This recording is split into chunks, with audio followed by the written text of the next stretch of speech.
Welcome to our channel আমাদের প্রতিদিন। আজকে বানানো হবে আলু পটল দিয়ে চিংড়ি মাছ। পটলটাকে ছোট ছোট করে মা কেটে নিয়েছে, আলুটাকেও কেটে নিয়ে তেলের মধ্যে একটুখানি লাল লাল করে ভেজে নেবে।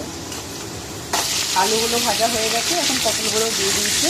পটল কিন্তু গরমে খুব ভালো লাগে খেতে। আমাদের বাড়িতে আমরা দুজনে খুব ভালোবাসি এটা খেতে।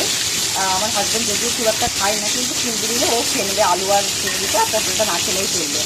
গরমের সময় এই বছর এর আগে আমরা দুদিন খেয়েছিলাম ভাজা করে, কিন্তু সবজি করে আজকে প্রথম কিন্তু রান্না হচ্ছে।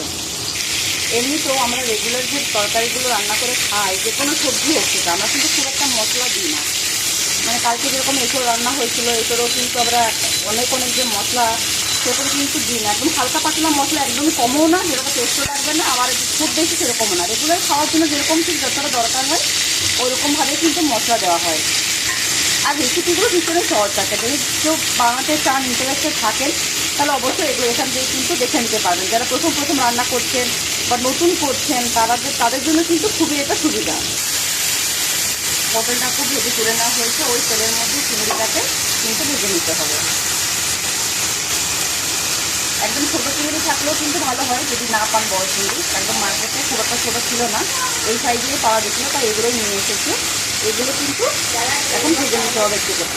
এমনিতেও চিংড়ি একটা এমন জিনিস, যে কোনো সবজির সঙ্গে তাকে দেওয়া হবে, সে কিন্তু সবজির টেস্ট আলাদাই করে দেয়। এঁচোড়ের সাথে বলুন, লাউ, ঝিঙে, আলুর সাথেও। যারা ভালোবাসেন চিংড়ি খেতে তাদের তো ভালো, যারা ভালোবাসেন না সবজির সঙ্গে মিশিয়ে খাবেন, দেখবেন খুব ভালো লাগে। সমস্ত সবজিগুলো ভেজে নেওয়া হয়েছে, মাছটাও ভেজে নেওয়া হয়েছে। এখন ওই তেলের মধ্যে শুকনো লঙ্কা, জিরে, একটা তেজপাতা আর একটুখানি কুচি করে রাখা পেঁয়াজ দিয়ে ভেজে নিতে হবে।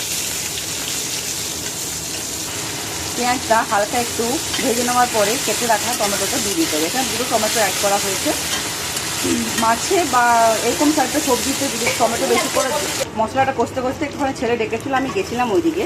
পেঁয়াজের সাথে টমেটোটা বেশ ভালো করে বেশ কিছু সময় ধরে কিন্তু কষিয়ে নিতে হবে।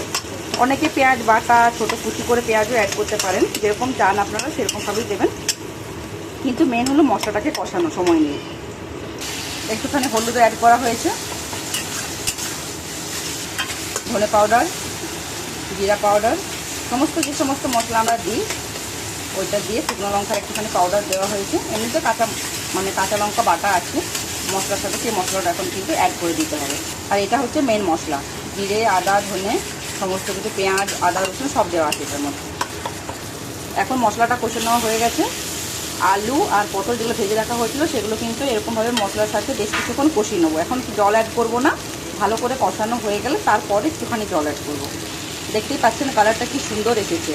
এখন কিন্তু গ্যাসের যা সংকট, যা ক্রাইসিস চলছে, এখন কিন্তু ইন্ডাকশানের আমরাটাই মনে হচ্ছে সিরপ, তাই না? মশলাটা কষে নেওয়া হয়ে গেছে, সবজির সাথে জলও একটুখানি অ্যাড করেছি। খুব একটা বেশি কিন্তু ঝোল করবো না এটাতে, লাস্টে করে ওই চিংড়িটা অ্যাড করা হবে। কালারটা খুব সুন্দর এসেছে। এটাকে বেশ কিছুক্ষণ ঢাকা দেওয়া হয়েছিল আলুগুলো ভালোভাবে সেদ্ধ হওয়ার জন্য। মোটামুটি 5-7 মিনিট হয়ে গেছে, ভালোভাবে সেদ্ধ হয়ে গেছে আলুগুলো। এখন চিংড়িগুলো দিয়ে নামিয়ে দিতে হবে। এই যে চিংড়িগুলো আমি অ্যাড করে দিয়েছি, এখন চিংড়িগুলো ভালোভাবে এটার সঙ্গে মিশিয়ে নিতে হবে। তরকারিটা অলমোস্ট রেডি হয়ে গেছে। খুবই ইজি বানানো, সময় কিন্তু লাগবে না, জলদি হয়ে যাবে। গরম গরম ভাতের সাথে খেতে খুব ভালো লাগে। আমি একটুখানি ঝোলটা কমাবো, তার জন্য একটুখানি কমিয়ে নিয়ে তারপর হালকা একটু গরম মশলা ওপরে দিয়ে নামিয়ে নিতে হবে। রেসিপিটি আপনাদের কেমন লাগলো অবশ্যই জানাবেন। যারা বানাবেন দেখে তারাও কিন্তু কমেন্টে জানাবেন। ভালো লাগলে লাইক, কমেন্ট, শেয়ার করবেন। চ্যানেলটিকে সাবস্ক্রাইব করে আমাদের পাশে থাকবেন। দেখা হচ্ছে পরের ভিডিওতে। ততক্ষণ সবাইকে ধন্যবাদ।